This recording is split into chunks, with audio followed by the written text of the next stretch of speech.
Bismillahirrahmanirrahim. Alhamdulillahirabbil alamin. Wassalatu wassalamu ala asyrafil anbiya'i wal mursalin wa ala alihi wa ashabihi wa azwajihi wa dzurriyyatihi wa atba'ihi ajma'in. Subhanaka la ilma lana illa ma 'allamtana innaka antal alimul hakim. La haula wa la quwwata illa billahil aliyyil azim.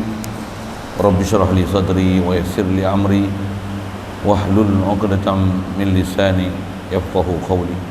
Allahumma iftah alaina bi futuhil arifin bi. Allahumma ij'alna minal ladzina yastami'una al-qawla fayattabi'una ahsana.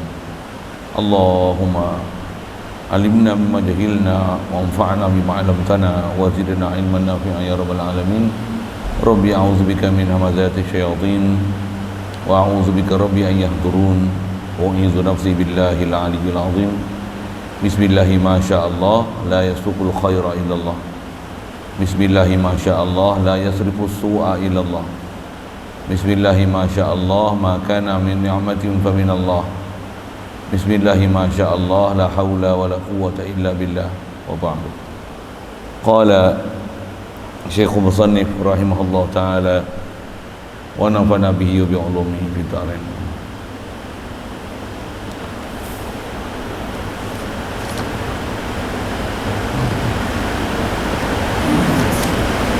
Atau dia i'tiqad Al-Quran itu rekaan Nabi Muhammad sallallahu alaihi wasallam, jadi kafir ia, naudzubillah. Atau ia niat hendak jadi kafir seperti ia niat hendak jadi Kristian, jikalau masa lagi akan datang sekalipun nescaya jadi kafir sekarang itu, naudzubillah. Syukur kita Allah Subhanahu wa taala limpah kurnia dia, anugerah daripada dia semata menjadikan kita masih berada atas muka bumi dia, kesihatan, kelapangan masa, akal, fikiran lengkap panca indera. Daripada mak ayah yang kita Islam, kita pun dapat Islam, melayakkan kita menjadi umat Nabi Muhammad sallallahu alaihi wasallam. Alhamdulillah. Syukur kita dibesarkan dalam keadaan Allah Ta'ala mudahkan kita untuk taat, jauhkan kita pada maksiat. Alhamdulillah. Syukur diberi kepada kita kehalubaan, kehendak, minat nak belajar, nak faham pelajaran agama, supaya kita benar-benar hidup sebagai orang beragama. Zahir kita mengikut syariat agama, batin kita mengikut akidah kita beragama. Alhamdulillah. Syukur diberi kepada kita nikmat demi nikmat, pemberian demi pemberian, kelapangan masa, kesihatan dua badan, cergas akal fikiran, ada minat dan kehalubaan untuk terus nak belajar, supaya kita sentiasa hidup dalam keadaan musliman, mukminan, muhsinan, insya-Allah. Alhamdulillah.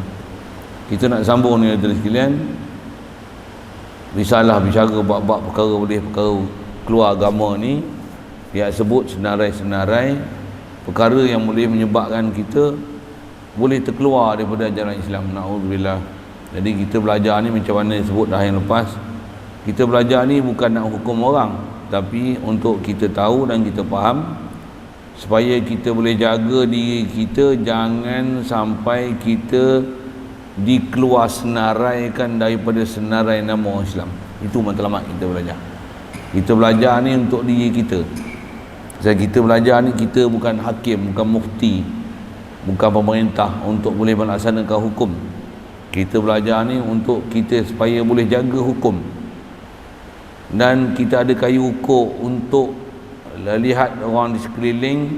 Dengan itu kita menunaikan tanggungjawab kita, amar ma'ruf nahi munkar, nak jadi khairul ummah yang ta'muru bil ma'ruf wa tanhauna 'anil munkar. Antara munkar tu salah berakidah, antara munkar tu dosa, baik dosa kecil, dosa besar, baik dosa zahir, zahir batin, baik dosa bab ibadat, bab muamalat, munakahat, jinayat, bab akhlak, bab tanggungjawab.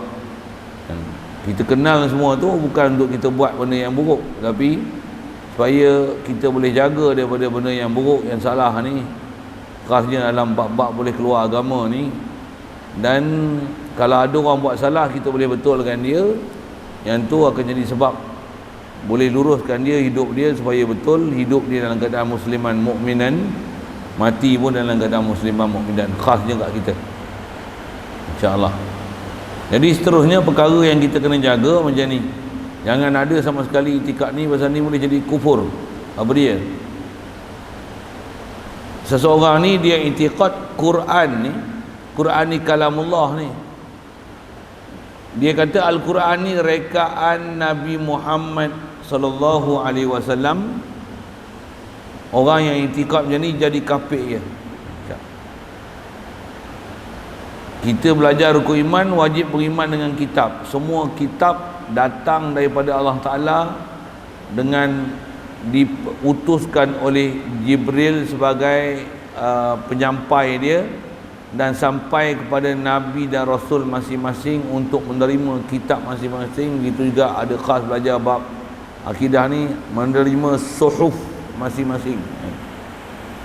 Jadi wajib beriman Al-Quran dan juga kitab Taurat, Injil, Zabur yang asli. Begitu juga suhuf-suhuf yang pernah diturunkan kepada Nabi-Nabi yang terdahulu.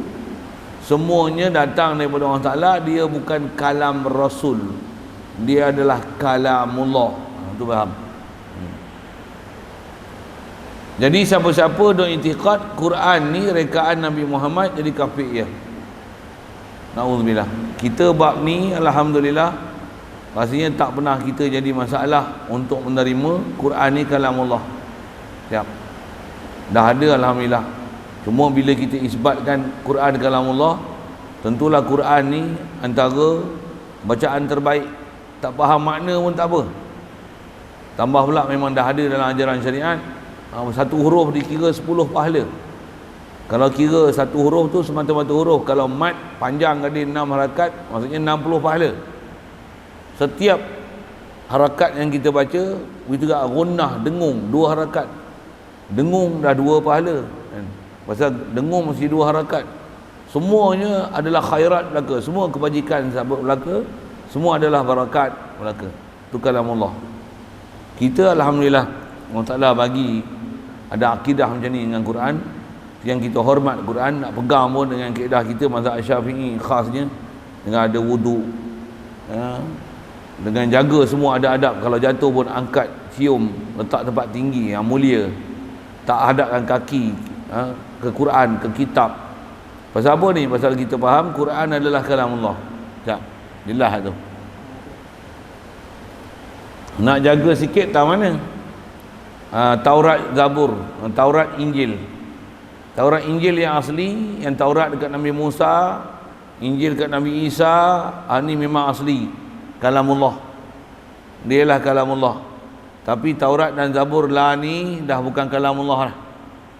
Bahkan orang putih sendiri dia dah buat kajian dalam Bible dia ada antaranya, dia ada Bible berwarna. Berwarna itu kot nak sebut bahasa Lani punya edisi lah. Dia dah asingkan, senaraikan dah, dia dah separate kan dalam Bible dia tak ada silat surah-surah dia, ayat-ayat dia. Yang ni adalah firman Tuhan, yang ni adalah kata-kata Nabi Rasul, dia adalah kata-kata Nabi Isa, ni kata-kata pengikut Nabi Isa. Dia pun dah asingkan dah.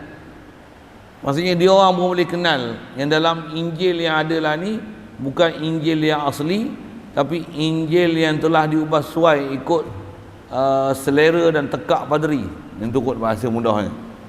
Jadi bila ikut selera dan tekak padri, banyak benda-benda pencanggahan ilmu, akidah, akhlak dalam tu. Satu, bahkan bukan semua kalamullah, mereka sendiri boleh kenal yang ni perkataan Nabi Isa, ni perkataan pengikut Nabi Isa, orang-orang yang Hawariyin, yang mereka ni menukilkan perkataan-perkataan Nabi Isa, bukan perkataan Nabi Isa itu sendiri. Ada yang memang perkataan pengikut Nabi Isa alaihissalam, yang tulis dalam kitab-kitab Bible tu. Ada tak tahu pun perkataan siapa yang tulis dalam Bible tu. Jadi Bible memang bukan yang Bible lah ni lah, atas nama Bible, dia bukan kalamullah yang original, bukan. Wajib sangsikan dia. Yang kita beriman Injil yang memang diturunkan pada Nabi Isa, itu wajib beriman. Dan dia ialah kalamullah. Macam mana Quran kalamullah, Injil kalamullah, Taurat kalamullah. Sekali lagi dengar, Injil dan Taurat mana? Injil dan Taurat yang turun, yang original dekat Nabi Musa, Nabi Isa. Ya. Jadi Al-Quran memang kalamullah, bukan perkataan Nabi Muhammad. Ya. Kalau nisbah orang kafir jaga, antara benda yang mereka momok kan, mereka nak provokasi supaya jangan orang kafir masuk Islam, orang Kristian masuk Islam. Mereka memang buruk-buruk yang Quran ni, kata dia, Quran ni books, Muhammad's book, kata dia, books of Muhammad, buku yang ditulis oleh Muhammad. Mereka kata tujuan dia supaya nak meliarkan diri, supaya duk pegang Bible, konon Bible ni adalah kitab daripada Tuhan, Quran ni adalah kitab yang ditulis oleh Muhammad sallallahu alaihi wasallam. Dia orang nak apa, nak punya jahat perangai, tak nak bagi orang baca Quran, baca translate Quran, dia kata macam tu. Tapi malangnya bila dia momokkan macam tu, orang-orang kafir yang memang nak explore Islam ni pergi beli Quran, cari Quran yang ada terjemahan, cuba ambil faham. Mereka dapati kandungan ni, kata dia apa, mesti punya orang yang menulis ataupun pengarang, tuan punya perkataan kitab ini semestinya bukan Muhammad, dia bukan manusia. Pasal apa? Boleh cerita segala-gala. Boleh cerita hai langit, boleh cerita hai bumi, boleh cerita hai planet, boleh cerita jin, boleh cerita zaman alam kubur, boleh cerita alam barzah, boleh cerita dalam syurga, boleh cerita dalam neraka, boleh cerita Nabi Adam, sebelum Nabi Adam cerita, boleh cerita dalam rahim ibu ada apa, ada apa, ada apa, ada apa, ada apa, macam mana dibesarkan, cerita dalam laut ni ada apa, ada apa, ada apa, ada apa, ada apa, di langit ada apa, ada apa, ada apa, ada apa, ada apa.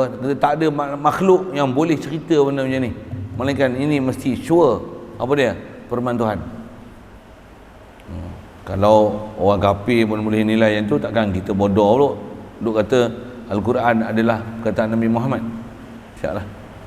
Yang perkataan Rasulullah hadis, yang tu pun kena mengaji panjang lah, ngajilah lama sikit, banyak benda kena belajar tuan-tuan. Nak belajar hadis pula, bila kita nak belajar tak tahu, dengan PKP ni apa satu hal. Dah mula mengaji memang kena ngaji sungguh. Dah mengaji pula memang nak kata macam mana, tambah ngaji pondok lah. Saya punya pengalaman mengaji ni, pondok ni, kalau orang buat kerja bertukang letih, ngaji pondok letih lagi. Pasal apa? Letih. Daripada awal pagi tu, kadang sebelum pada subuh tu sampai pukul malam pukul 12, pukul 1, pukul 2 mengaji non stop. Berhenti berhenti semayang, berhenti makan minum berak, itu je. Rehat sekejap, terlalu sedikit sangat rehat. Mujahadah sangat besar. Satu, kalau nak cerita mujahadah, kalau betul-betul yang sistem pondok yang ajar mengaji pondok, belajar pondok, apa ilmu yang pondok, nisbah nak mengaji, nak ngapal, memang kena pergi mengaji duduk pondok. Tapi pondok betul-betul tempat mengaji lah. Jangan pondok doyan, pondok orang tua-tua. Pondok apa lagi? Pondok polis, tu memang tak ada pondok polis. Yang nama pondok-pondok tu lah, pondok-pondok main pondok-pondok. Dia tu. Pondok orang tua-tua yang nak mati lah tu. Dia tu. Tu ngaji sekali, main jemaah, kita fadilat, kita main jemaah, itu je. Kalau ngaji pondok, tak nak jadi gentleman tu. Hukum akam semua dalam kepala. Fiqh, tauhid, tasawuf, apa? Semua ni. Istilahnya sampai kita ada kayu ukur. Maksudnya kita belajar ni bukan setakat nak melepas fardu ain kita. Tapi belajar duduk pondok ni, istilahnya nak keluar jadi tempat rujukan. Kalau dengan bahasa lain, bahasa mudah Tok Guru saya ngaji, keluar nak buka kedai runcit, masyarakat tanya apa je pun kita boleh bagi. Bahasa dia macam tu. Bukan buka kedai runcit betul tau. Kedai runcit ilmu. Nak tanya peraid, mari. Nak tanya falak, mari. Nak tanya bab apa, haid nifas, mari. Nak tanya bab apa, bab covid, mari. Oi, covid pun tanya. Nak tanya bab apa, politik, mari. Dan boleh bagi kaedah nak faham mengikut kaedah agama kita. Kalau nak sebut kitab, boleh sebut kitab dia, tertib dia macam ni, macam ni, macam ni, macam ni, macam ni, macam ni, macam ni, macam ni. Itu Tok Guru ulama kita Ada kaedah kita, ada tok guru, ada ulama kita. Kita tak jadi lembu cucuk hidung lah. Satu, ulama-ulama kita, kalau yang betul-betul ulama tok guru ni, dia tak nak jadi kalau boleh pegawai kerajaan. Mufti, walaupun nampak kedudukan dia tinggi, mufti, dia tak nak jadi mufti. Maksud apa? Mufti ni jadi lembu cucuk hidung. Dia akan biasanya mengikut arahan siapa yang disuruh oleh pemerintah. Selalunya gitu. Kalau mufti yang tak ikut arahan pemerintah ni, selalunya mufti ni tak duduk lama. Melainkan mufti yang memang sultan sayang dia, yang memang apa-apa keputusan memang sultan yang akan rujuk pada mufti tersebut. Itu lain lah. Bahkan apa kata putus, dia tak tengok orang lain, dia akan tengok pada mufti. Dia tak kata better, dia tak kata gitu. Bahkan kata dia, jawapan better adalah jawapan mufti. Apa jawapan mufti adalah jawapan better. Tapi mufti yang betul-betul mufti lah. Kalau mufti yang ampus sana, ampus sini, yang jilat-jilat tu, penjilat tu, susah. Satu, kalau ikut tutup guru ulama-ulama kita ni, pasal dia orang ada panduan, ada ngaji, faham betul-betul lah punya faham. Mainlah ribut topan apa kat luar, dia tak terkesan dengan apa yang kat luar. Satu, dia ada imunisasi dia sendiri, dia ada protect shield dia. Satu, banyak kan tutup guru kita tengok semua mereka ada prinsip mereka masing-masing, ada prinsip. Cuma zaman lah ni kita nak tengok betul-betul tutup guru yang ada prinsip, yang betul-betul tutup guru tu dia dah duduk ujung ni lah, makin sikit lah, bahasanya mudah itulah, makin sikit lah. Hadanallah ila siratul mustaqim. Atas kita belajar i'tiqad ni mudah aja nak faham. Quran memang kalamullah, bukan perkataan Nabi Muhammad. Selesai. Satu. Lepas tu dah kalamullah, tinggi tak value dia? Betul, kena belajar tak? Nak belajar jaga ada disiplin dia. Kalau tauhid pun tak pernah tahu, belajar tauhid dulu sebelum pergi belajar ilmu tafsir. Memang nilai dia tinggi, tapi di atas tinggi tu, siapa yang boleh faham dan berkelayakan untuk ambil faham daripada tafsir tu. Baca kalam ulama pun tak faham, baca kitab fiqh pun tak faham, kitab tasawuf pun baca tak faham, macam mana agak-agak baca Quran dan hadis agak-agak boleh faham direct ni? Itu yang ramai jadi Wahabi tu.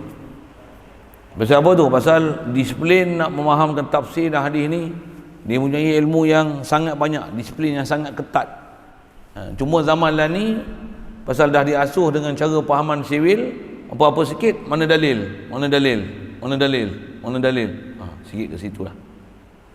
Kita belajar bab akidah simple aja, senang aja. Apa saya sebut ni pun bab akidah aja. Tahu mana? Nak belajar Quran, nak belajar hadis, mesti ada disiplin ilmu sangat besar. Terjemah, tengok terjemah tak jadi. Pasal terjemah memang tak boleh nak faham betul-betul apa yang dikenaki dengan Quran. Walaupun boleh baca terjemah, kalau kita tak pernah belajar disiplin bahasa Arab, kita tak akan faham maksud yang dikenaki daripada Al-Quran tu. Apa maksud dia? Pasal kita nak faham Al-Quran ni mesti memahamkan disiplin tata bahasa Arab.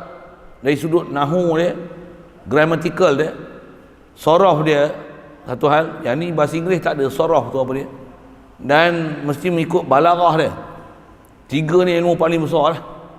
Pula tu ada istilah-istilah ilmu akli, ilmu mantiki dia. Mana yang dipanggil qiyas aulawi.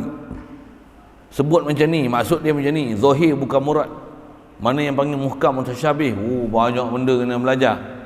Bila orang yang tak terpelajar belajar, orang awam diajar ilmu tafsir, sedangkan mereka tak ada ilmu untuk kaedah memahamkan tafsir. Itu yang lingkup banyak. Istilahnya dia macam mengajar budak bertatih lari pecut 100 meter. Boleh? Faham? Budak baru belajar bertatih mengangkat. Puk jatuh. Kita dah suruh beratur dekat track 100 meter tu, duduk tu, masuk Olympic, on your mark, get set, lari. Dia baru orang awam baru ada nak sembahyang, baru nak belajar, baru nak ambil wuduk, tayamum pun tak reti, luka nak buat macam mana, berdarah, nak tayamum macam mana, yang tu pun tak erti. Sorry sikit lah, ada dan niat apa-apa kan. Nak mandi wajib pun tak pandai, nak jadi wali nak sebut aku nikahkan di kaum tak erti, jual beli pun tak faham. Ada kata jual beli online tak sah pun ada. Jual beli online tak sah, ngapa sebut tu? Jual beli online ni, jual beli salam nama dia. Jual beli salam, masa bila salam ustaz? Itulah kau bodoh, bukan jual beli salam untuk shake hand. Faham macam-macam, ustaz lah tu cakap tu. Kacau lah. Sikitlah sebut ke Quran tu. Nak ngaji tafsir. Saya sepanjang saya mengajar ni, saya pernah mengajar tafsir pondok. Saya mengajar hadis pondok. Tu pun saya tengok tak mampu dia mengajar, saya tak ajar. Ada saya mengajar tafsir dekat 5-6 juzuk, yang mula-mula minta mengajar, boleh mengajar, boleh ngaji, saya mengajar. Bila yang ni dah keluar, yang menghadap tu semua budak-budak beleng, tak kerti apa-apa. Saya tak ajar tafsir. Saya berhenti. Macam apa? Dia orang bukan manfaat saya baca. Takkan ambil dobit, buat apa? Dia orang bukan faham. Dia tak faham cakap saya tu. Dia dengar tapi dia tak faham. Boleh faham, saya kata dengar tapi tak faham tu faham. Apa? Ngaji ni pun kadang tengok mata terbeliak. Angguk. Tanya tak faham. Angguk sedap dia tengok, macam bagus saya. Tak faham. Apa tadi belajar apa? Belajarlah. Gelak dia boleh. Tak faham. Saya tak ajar. Tera kita ajar asas akidah, asas fiqh, asas tasawuf, tu tak faham. Tu pun tak faham. Yang tu pun tak boleh nak ingat. Tambah nak ajar disiplin ilmu tafsir, ilmu hadis. Mana ada kemampuan. Nak ajar usul fiqh, qawaid fiqh. Itu yang tergelincir ramai tu. Saya sebut tergelincir ramai tu pasal apa? Pasal suasana yang ada keliling kita ni. Ada orang duk keluar pendapat, kita dengar alasan-alasan yang diberi, walaupun alasan tu diberi oleh orang-orang yang nampak macam ada autoriti. Kacau sikit lah bahasa saya ni kan. Ada autoriti tu macam mana? Orang-orang yang nama dia ada agama, kelulusan agama, ada agama, centralized agama. Tapi cara dia keluarkan kenyataan tu macam kalau bahasa fiqh simple pun tak faham. Ilmu fiqh simple pun tak faham. Akidah simple pun tak faham. Tapi yang keluar orang yang ada autoriti. Kalau nisbah jabatan pertubuhan yang ada autoriti. Tapi apa yang ditulis tu memang dia tak reti. Untuk bahasa dia. Sikitlah. Walaupun disebut Quran hadis, walaupun dia boleh quotekan Quran dan hadis, tapi dia sebut tu banyak melelong ke laut, masuk parit. Sikitlah saya sebut gitu kan.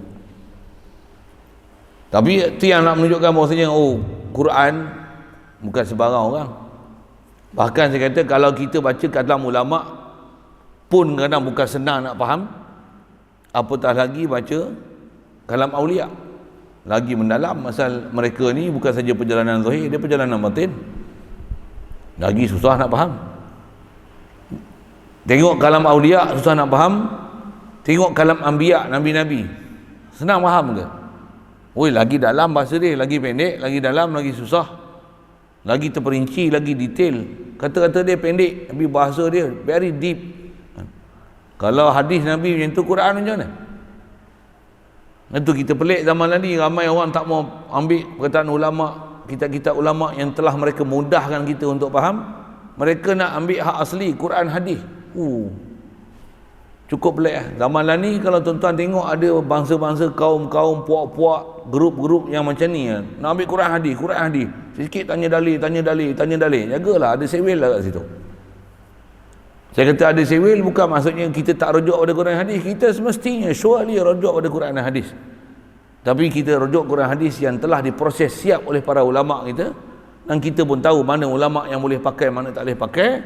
Yang inilah tempat rujukan kita. Kita sendiri takkan ada keupayaan untuk terus merujuk pada Al-Quran dan hadis. Kalau ada pun nampak orang yang cuba buat demikian, kita boleh tengok sehari dia syarah Quran hadis ke laut. Sekali lalu sebut gitu. Panjang tu kalau nak sebut bahas tu satu kan. Kalau ngajar pondok, saya sebut nama seorang-seorang. Orang ni sewil bab ni. Orang ni sewil bab ni. Ni live saya tak sebut lah. Live ni kadang-kadang ganggu dia ni. Esok kita duduk sini dah tak live lah. Dah tak live. Live mungkin ada waktu-waktu tertentu je. Waktu lain yang tak live tu, tengok saya cerita. Yang live macam mana, yang tak live ni macam mana. Lain. Dengar nanti. Ni belum ngaji betul lagi. Ni menyambi PKP ya. Menyambi sambil duduk tukang, duduk susun sana sini lah. Sikit-sikit tu. Ngaji betul-betul bukan macam ni lah. Kalau ada pun nanti esok live maghrib ada, subuh ada, duha, lepas isyak, lepas tu lepas zuhur, lepas asar, duha 1, duha 2, duha 3. Oh tu special punya lah. Memang eksklusif for pondok only not for orang awam. Kalau cerita orang awam pun tema bukan orang yang gomong dengan ilmu, bukan nak faham. Ngaji pula celon-celam pun tak boleh itu. Nak lah main berkampung sini, tanah banyak gitu. Tak cukup esok kita beli. Tak ada kita buat tingkat tinggi-tinggi. Apa cerita tu? InsyaAllah tu pun entah bila entah boleh buat, tak tahu. Doa ialah banyak-banyak. Saya kita kadang semangat ada gangguan tu pun banyak dekat keliling. Cuma atas kita wajib selesaikan dia. Tengok apa hikmah dan rahsia. Wajib beriman pada dia, rojok pada Allah Ta'ala. Panjang tu kalau sebut tu, cukup. Atas kita bicara asal. Jangan sama sekali duk silap tanggapan kata Al-Quran adalah kalam Nabi Muhammad. Kita alhamdulillah rasa saya tak ada orang Islam yang sesivil itulah. Kalau ada yang macam Kasih Ahmad tu masalah. Dia tak katalah Quran tu kalam Nabi Muhammad, tapi kata dia apa? Kita hanya pakai Quran, kita tak pakai perkataan Nabi Muhammad. Tu. Pasal apa? Al-Quran kalamullah, Nabi Muhammad dia manusia biasa, kita tak pakai perkataan manusia, kita pakai kalam Tuhan aja. Kepala otak dia. Matilah pun kawan tu. Nak kena sebut ke? Sebutlah pasal orang tu bermasalah. Di sebaliknya ada orang menyanjung tinggi dia. Tu masalah masyarakat kita ni. Pasal orang-orang yang sepatutnya orang kata bagi satu peringatan, tahzir yang sepatutnya dibagi peringatan. Ni kumpulan ni sesat, jangan ikut. Orang yang ada tanggungjawab bab tu dia tak bercakap. Tu masalah. Kita lah bercakap. Orang yang pihak berwajib ni tak bercakap. Tambah pula dia didaftarkan di bawah NGO JAM, Jamaah Al-Quran Malaysia. Maksudnya jemaah ni pakai Quran aja, menolak hadis. Dia kumpulan anti hadis. Gila apa? Quran memang kalamullah. Yang cerita Quran keluar pada mulut Rasulullah. Macam mana dia boleh terima Quran tapi dia tak terima hadis Nabi? Pelik tu. Daripada mulut yang sama. Allah Ta'ala pun kata wa ma yantiqu anil hawa in huwa illa wahyun yuha. Itu yang saya kata jaga. Kadang tengok ayat-ayat sekali lalu kita dengar perkataan sebelah pihak daripada pihak sesat ni, hujah mereka macam kemas. Nanti tengok pihak yang sebaliknya dulu kan. Pihak yang hak ni kan. Sekarang saya sebut ni yang tolak hadis, yang hanya pakai Quran ni, Jemaah Al-Quran Malaysia tu. Tu pun sekali lalu lagi kalau sebut tu pun panjang juga. Kadang nak sebut kata kita ni kalau nisbah orang Melayu ni jaranglah nak dengar ada orang kata Quran ni adalah kalam Nabi Muhammad. Kalau ada ni memang bodoh bengap sungguh. Baik. Cuma bengap kita ni ada orang Melayu kita sampai macam ni. Apa dia? Nak tengok mungkin lawak sikit lah. Al-Quran boleh masuk tandas tak? Tak boleh kan? Kitab mulia. Kalau cincin pun tertulis Allah Muhammad Rasulullah. Kalau terbawa masuk tandas macam mana? Pusing lah tulisan Muhammad Rasulullah tu ke dalam. Betul. Tak boleh macam mana? Buka dia warna pakai. Betul. Sama juga rantai ke loket orang perempuan pakai ada tulis Muhammadur Rasulullah. Jangan. Wa man sahad ma alaihi bil yadi. Masuk mulut. Loket yang tulis tu. Jangan ada tulis kalamullah, nama-nama yang mulia masuk tandas dalam keadaan terbuka, tutup tapak tangan, pusing kepala tu. Boleh faham saya sebut kepala apa tu kan? Kalau loket bermulut. Untuk satu nak pakai benda-benda macam tu, pekah kena mengaji. Dah kena mengaji. Saya nak cerita apa tadi? Punya bengap orang Melayu kita ni sampai tak faham mana tulisan Quran. Dekat tandas tu dia tulis Tanun Dalsin. Orang ni bagus, dia ada faham kata Al-Quran tadi bawa masuk dalam tandas. Kata dia, ni apa ni? Masjid ni bengap sungguh. Dia ada apa dia? Ayat Quran tulis kat tandas. Tak faham saya apa? Tak faham, sama-sama bengap orang lain tu. Al-Quran tulis kat tandas. Bukan Al-Quran lah, Tanun Dalsin lah, tanda. Pada dia yang tu tulis Al-Quran. Dia nampak tulisan bengkok Jawi itu je Al-Quran lah. Jawi dengan Quran tak kena. Memang tulisan dia tulisan Quran, tapi yang tak boleh itu tulisan Quran. Quran tu. Kalau takat tulisan Jawi lain, tak ada apa. Okey lalu. Selesai situ. Atau ia seseorang ni niat hendak jadi kafir. Niat nak jadi kafir orang satu juga. Murtad. Na'udzubillah. Satu bahaya jahil. Bahaya jatuh hati kepada kafir. Bahaya jatuh cinta pada orang kafir. Bahaya. Bahaya dapat bantuan daripada orang kafir. Bahaya dapat pendidikan daripada orang kafir. Siapa?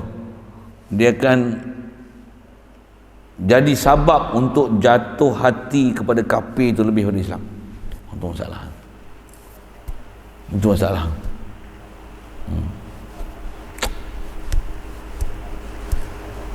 Siapa-siapa niat nak jadi kafir, masalah. Satu antara sebab jadi kafir, apa dia? Jahil. Antara sebab jadi kafir, apa dia? Tak pernah belajar, berguru dengan orang kafir. Antara minat ke kafir, siapa? Nakkan kebebasan ikut nafsu. Tu sebab-sebab tu boleh minat ke kafir. Boleh sampai keluar ungkapan-ungkapan yang tak sepatutnya orang Islam keluar ungkapan daripada mulut dia. Apa dia zaman saya dulu masyhur tulis kat baju pula. Dia tulis apa? Born to be free. Lah ni tak bisa dengar lah. Ada tak? Tak ada lah baju-baju. Dulu pakai kat baju. Apa born to be free? Born apa born? Dilahirkan untuk jadi bebas. Tulis belakang. Lah ni lain. Tulis gambar apa? Apa? Fuck. Apa nak sebut pun segan lah tu. Tulis gambar jari macam tu, tulis eja macam tu. Dulu zaman saya lah. Kalau tutup guru lah, yang tulisan-tulisan kat baju ni, dia kata kalau jangan kata tulisan, ada tulisan aja kata dia. Hang pakai baju alih. Yang ada tulisan dalam, tak ada tulisan duduk luar. Jangan baju ada tulisan. Siapa? Dia ganggu orang. Kalau ada tulisan pun, tulisan yang elok-elok tak apalah. Tapi ni tulisan gambar tengkorak ada. Gambar apa bala. Tulisan pula ayat-ayat yang tulis kat baju tu. Allah. Kadang-kadang dia pun tak faham apa benda dia tulis. Macam-macam lah saya nak sebut tu. Jadi sebut tak mana ni yang boleh jatuh hati ke kafir ni. Tambah belajar cara hidup orang kafir, tak pernah belajar cara orang Islam.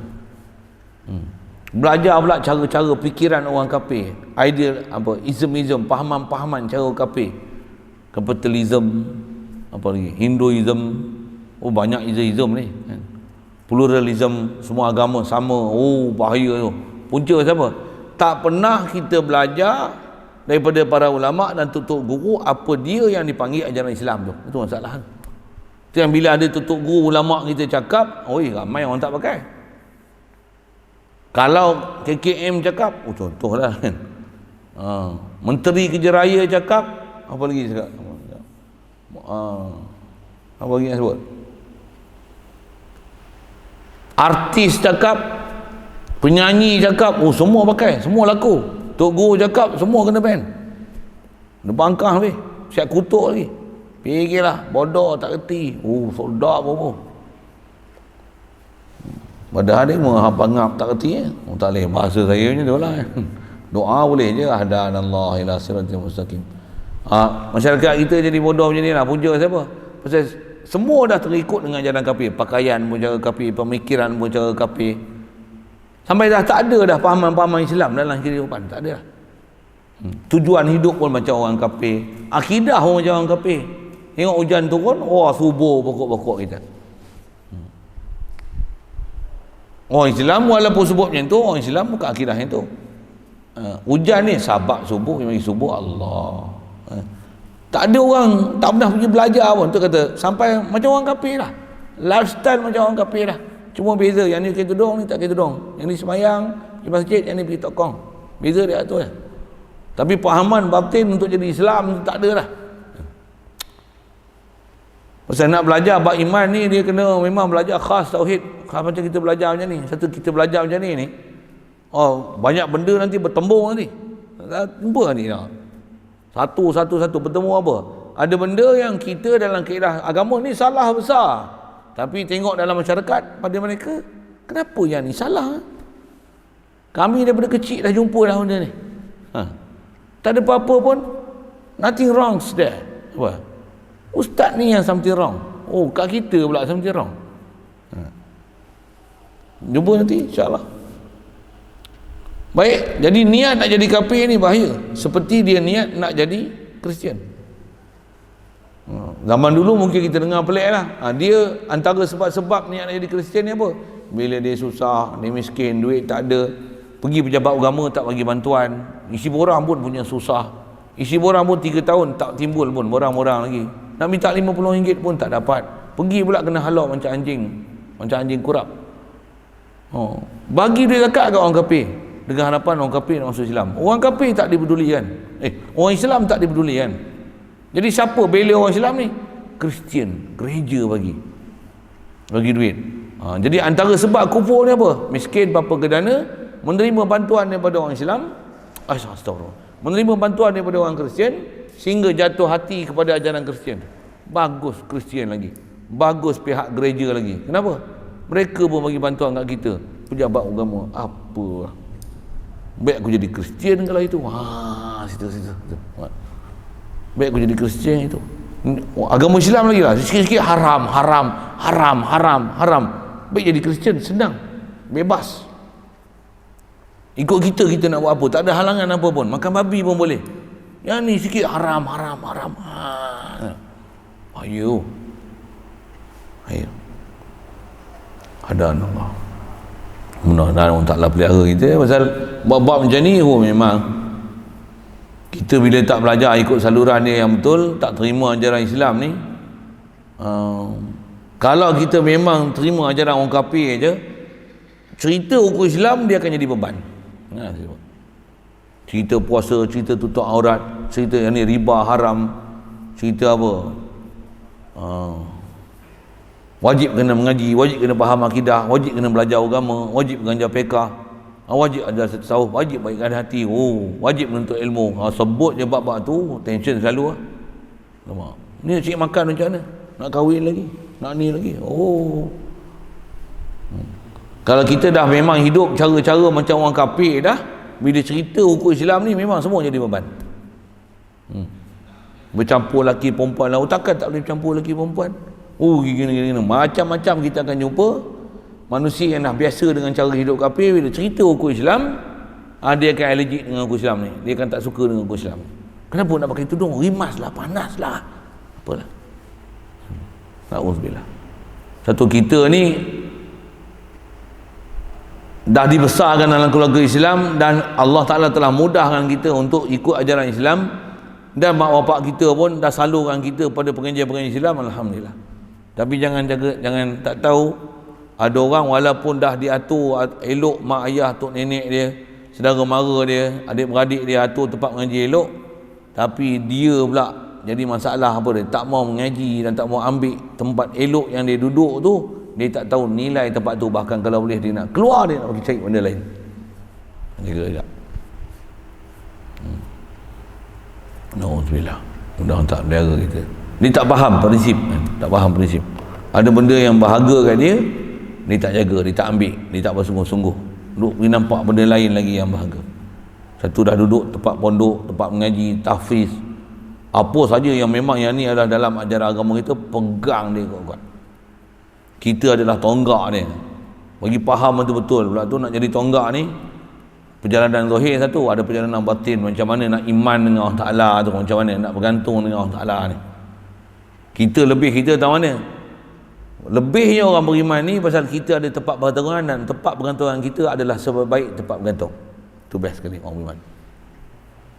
Orang kafir walaupun dia hebat macam mana, kaya, harta benda, penuh langit bumi ni harta benda, emas perak sekalipun, tempat bergantungan dia adalah selemah-lemah tempat bergantungan. Tempat bergantungan dia makhluk. Allah Ta'ala kata apa? Zalika bi anna Allah maula allazi na'amanu wa annal kafirina la maula lahum. Kita ni jadi mulia ni pasal apa? Pasal orang beriman ni, Allah adalah tempat kita punya bergantungan, tempat kita nak berserah urusan, dan yang menguruskan urusan kita adalah Allah Ta'ala. Satu pegangan besar kita, akidah kita dengan Allah Ta'ala. Apa masalah kita? Allah, Rasulullah, Allah, Rasulullah, Allah, Rasulullah. Allah nisbah doa kat dia, Rasulullah minta wasilah dengan dia. Siapa? Orang yang paling hampir dengan Allah Ta'ala adalah Rasulullah, bukan kita. Kita dengan kita faham dengan Allah Ta'ala, dengan Rasulullah faham, siapa lagi faham? Satu kita nak minta sesuatu, baik minta wasilah dengan Rasulullah, ya Rasulullah, engkau lagi tahu apa. Panjang nak cerita bab wasilah. Tapi nak sebut dan kata, Rasulullah adalah sehampir-hampir, sekuat-kuat wasilah untuk sampai ke Allah Ta'ala, bukan kita. Kita kalau dia rasa kita lagi hebat untuk berhubung dengan Allah Ta'ala berbanding dengan Rasulullah, ada hubungan dengan Rasulullah, dengan Allah Ta'ala, maksudnya kita faham tak betul dalam agama. Kita tak faham Rasulullah kedudukan dia macam mana. Apatah lagi duk intikad Rasulullah dalam kubur, dah mati lah, tak ada dah hubungan dengan kita. Wahabi banyak faham macam ni. Itu yang Wahabi. Ahli sunnah wal jamaah pun memang ahli sunnah wal jamaah juga, tapi tak pernah pergi belajar bab tu, tak faham macam mana hubungan Rasulullah. Satu, kena mengaji bab tu. Bila nak pergi mengaji bab tu? Tu banyak benda nak kena mengaji lah. Sepatutnya berapa kali sehari? Makan pun 3-4 kali. Makan pun nasi berapa minit? 5 minit. Tu bukan dah sejam. Tambah makan cucur, makan nasi lemak, makan sate pula. Contoh lah. Apa? Mau makan lah. Makan apa? Ada yang makan berjam-jam bab menghadap makan, tapi mengaji sekali tu pun rasa cukup dah. Contoh. Saya nak cerita apa ni? Bab masalah ikut cara hidup kafir. Satu orang yang tak pernah dapat pendidikan Islam ni, tak pernah pergi jumpa pondok, tok guru, ahli ulama, memang cara hidup, lifestyle dia cara orang kafir. Walaupun dia orang Islam, walaupun ada general knowledge dia tentang Islam, Allah, Rasul, kitab, malaikat, qada-qadar hari kiamat, tapi belum tahu dia faham macam mana perjalanan kaum Islam tu. Memang ada syait maklum fid din bid darurah, memang ada. Takkan dia tak faham Allah Tuhan kita, Nabi Muhammad, kitab, Quran, qada-qadar, yang general knowledge, pengetahuan am ada, tapi bila masuk dalam sikit dah tak faham dah. Pasal kita tak pernah belajar. Yang tu yang kita rata-rata orang Islam ni, di atas kita hanya dapat pendidikan kebangsaan ni, kita tak pernah belajar betul-betul agama daripada ahli dia, daripada tempat dia, daripada guru yang sepatutnya kena bertemu buku dengan ruas kita belajar tu. Kita hanya belajar dengan cara yang sangat umum. Faham kita dalam bab iman dan Islam ni, kita rasa kita dah faham Islam, padahal apa betul tak? Na'udzubillah. Sikitlah bahasa saya macam tu, kasar sikit lah kan. Macam dia seorang je pandai kan? Dia seorang pandai, duduk sebelah main sembang nak, kita sembang nak diorang lah. Tak pandai.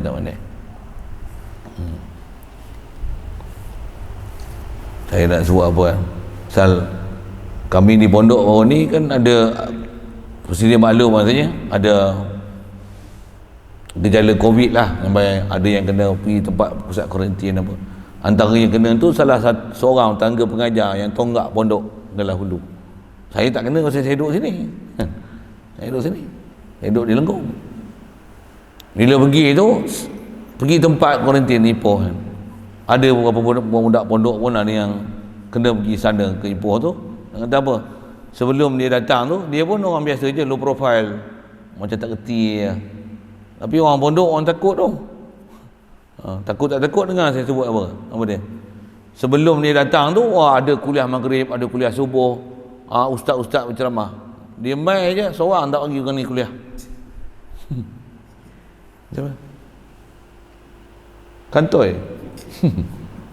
Macam apa? Ustaz tu memang dia boleh lah ceramah itu, tapi dia bukan kaki ceramah-ceramah punya orang. Tapi baca kitab, kitab tanya kat dia berapa atas kitab dia dah baca. Dia baca kitab pula jenis kitab baca laju. Dia boleh khatam kitab Sabilah Muhtadin tu 2 bulan dia boleh baca. Habis. Baca ajar kami lalu kitab. Kitab Arab Minhajul Abidin boleh baca 5 bulan habis. Nak mengaji banyak kitab, saya pun antara yang tu guru saya. Ngaji lalu kitab dengan dia, Ustaz Kamarul Zaman tu. Bila dia pergi, orang tak berani ceramah kat dia. Tak berani ceramah. Dia apa? Silap kantoi kena tegur lagi.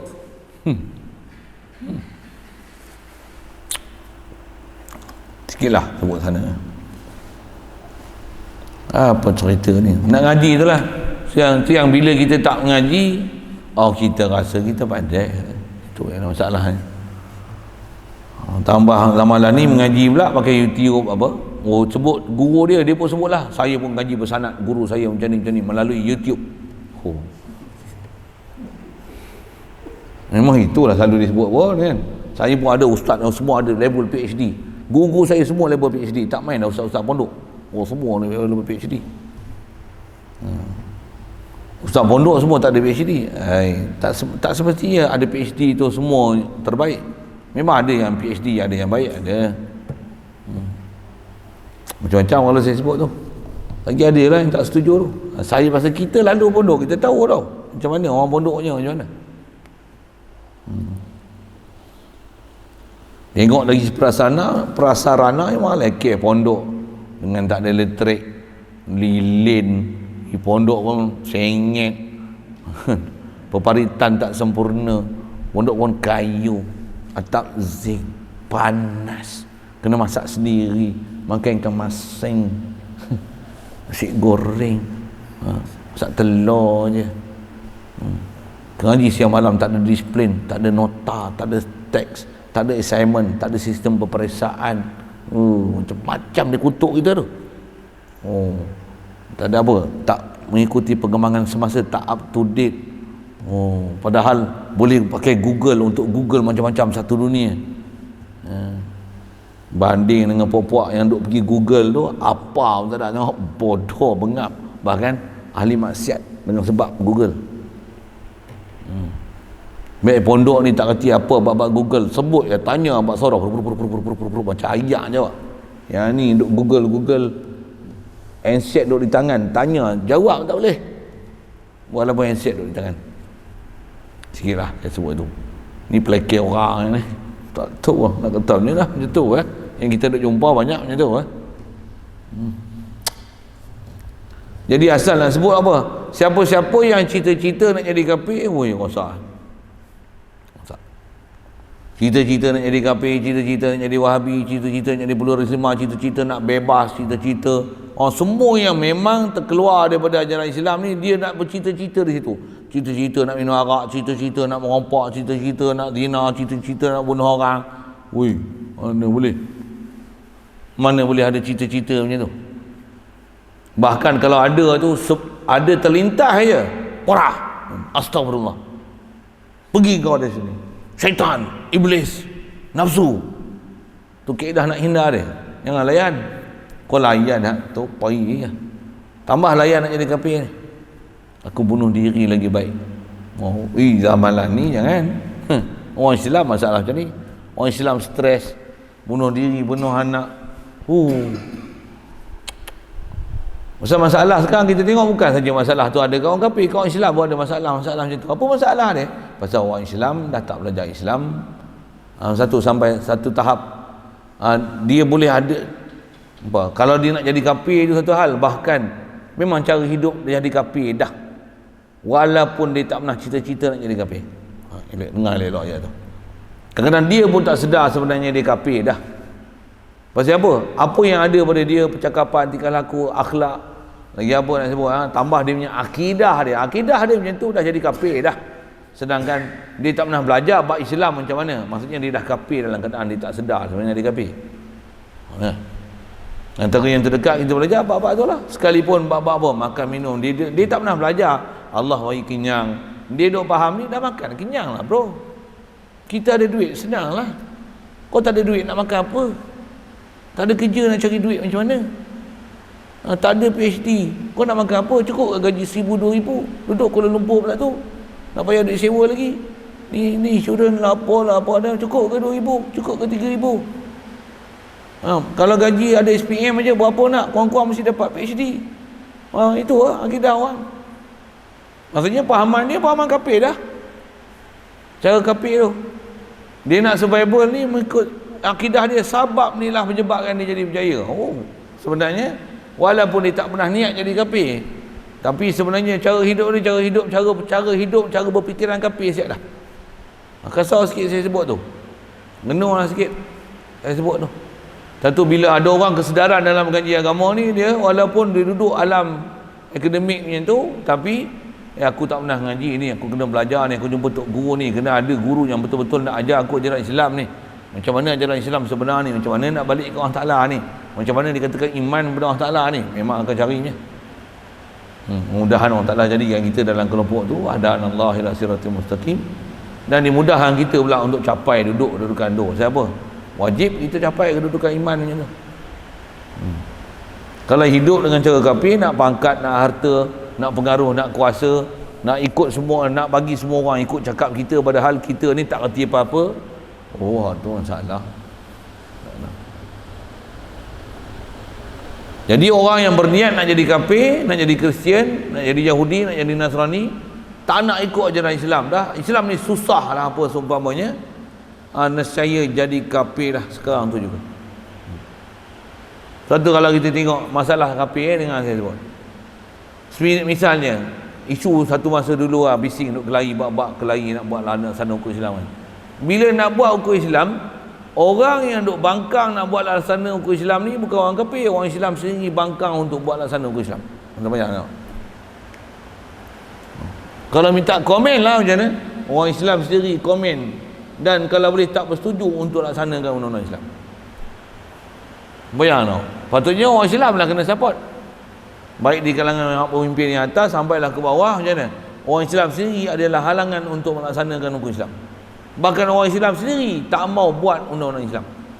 Dia sendiri, jangan kata nak buat undang-undang, hukum asas Islam, bab semayang, bab aurat, bab mengaji, bab zikrullah, bab Quran, macam mana nak hidupkan hati ke Allah Ta'ala, nak zikir Allah Ta'ala, nak selawat atas Nabi, kasih kat Nabi, ikut cara Nabi. Yang ni pun tak ada dalam hati sanubari dia. Bayangkan macam mana dia nak tegakkan apa yang Islam suruh dalam bentuk fardu kifayah, tegakkan negara, lantik pemimpin, nak laksanakan tanggungjawab untuk dakwah, sebarkan agama Islam pada orang lain. Agak-agak ada jiwa dan perasaan macam tu. Yang ada pada diri dia kat Islam yang fardu ain pun tak tegak lagi. Satu, atas ayat disebut tu, sedia maklum, sebab kata yang tu soreh jadi kafir. Kalau ada niat nak jadi kafir, dan dia jadi kafir bukan nanti akan datang tu jadi kafir, ada niat jadi kafir, kafir siap dah. Jadi kalau faham tu apa dia? Apa pasal ada orang niat nak jadi kafir? Pasal dia tak tahu betapa indah dan betapa cantiknya, betapa murninya, berapa seronoknya, berapa bagusnya, berapa indahnya ajaran Islam itu. Ini masalah dia. Satu, dia cita-cita jadi kafir. Kalau orang faham Islam macam mana, tak ada lah nak jadi kafir, jadi munafik, jadi fasik, jadi derhaka. Tak nak langsung lah bab-bab tu. Kalau boleh macam mana? Kalau boleh sentiasa nak dalam keadaan taat.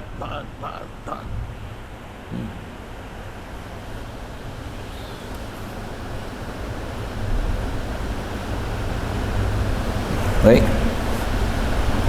Atau dia kata Tuhan tiga, na'udzubillah.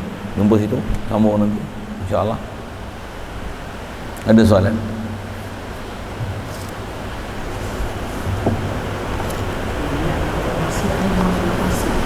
Niat dalam buat maksiat ada huraian sebut ulama tu. Kalau niat nak buat maksiat sampai dah bergerak untuk pergi buat, dah berdosa walaupun belum buat lagi. Kalau hanya lintasan hati, istilahnya azam, nak buat tapi tak buat lagi, tak tulis lagi pasal tak buat lagi. Tapi kalau dah melangkah nak pergi, dah hukum dosa. Katalah nak mencuri contoh, niat nak mencuri dah, tapi dah melangkah dah, keluar rumah tu memang niat nak mencuri dah. Langkah step pertama tu dah mula dah hukum mencuri dah, pasal dah masuk dalam buat benda salah. Ada tu yang kaedah kita sebut ulama, ada je lintasan hati nak buat jahat, padamkan lintasan hati tu. Macam mana kaedah padamkan?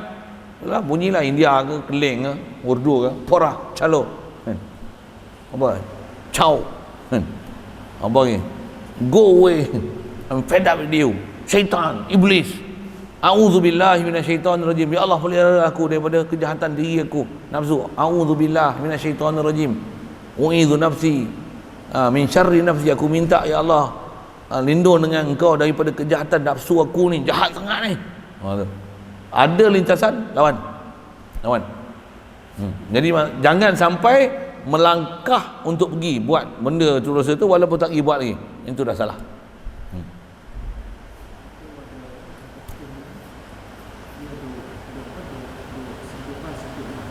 Dia apa?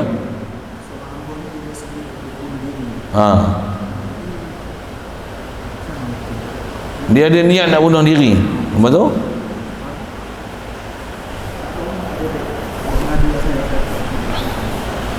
Kalau dia ada niat nak bunuh diri, tu yang dia tak faham agama tu, masalah tu. Pada dia bunuh diri ni selesai kan. Dia macam cerita Piramli tu, apa, bunuh diri, turun daripada kereta, daripada pokok, turun naik atas kereta kan. Untuk pegang bendera kan. Piramli suruh pegang bendera. Wah, mati kena pegang bendera. Dia ingat mati macam tu.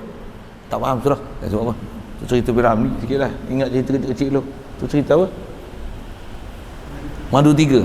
Pandai tu. Apa cerita ni?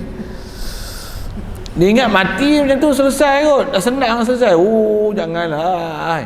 Jadi orang Islam bila memang ada perasaan nak bunuh diri ni, maksudnya itulah, dah hidup cara orang kafir lah. Dia rasa bunuh diri ni apa? Apa istilah mati dan kena tenang apa? Tak. Orang betul ha? Rest in peace. Rest in peace, rest kepala otak kau, kena azab tak? Siapa yang mati bunuh diri dengan dia gantung, dia akan gantung. Dia akan tergantung dalam neraka. Tambah dia halalkan perbuatan gantung diri itu. Pada dia gantung diri itu halal. Pada dia minum racun itu halal. Dia menghalalkan tu bukan saja berdosa, bahkan dia adalah kafir di sisi Allah Ta'ala. Di sisi kita tak tahu, dia buat dosa besar aja.